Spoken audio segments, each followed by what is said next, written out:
Here's how to change your name on Instagram. Now, open up the Instagram app on your iPhone or Android, and let's get to your settings to do this. So, tap on the profile button at the very bottom right. There you can see is my name, Trevor Nace, and my username, Trevor Nace.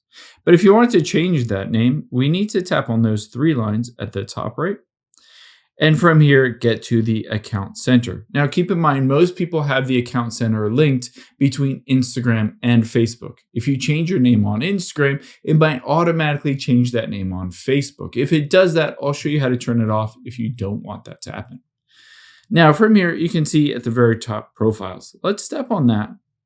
And then let's tap on the Instagram profile and Facebook here at the very top. You can see Trevor Nace is linked between Facebook and Instagram. So I can tap on the name and then I can update this name to something that I want, but you can see it's used for two profiles, both Instagram as well as Facebook.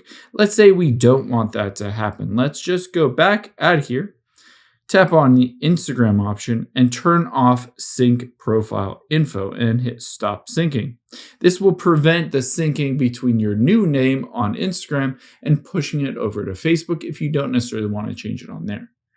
Now, after we've done that, we can go back and just tap on Instagram and then name. And now you'll be able to see I can change the name just for Instagram. It does say I can only change it twice within 14 days. But after you're done and you're ready to go, you can just hit the save button down below and you'll have that new name.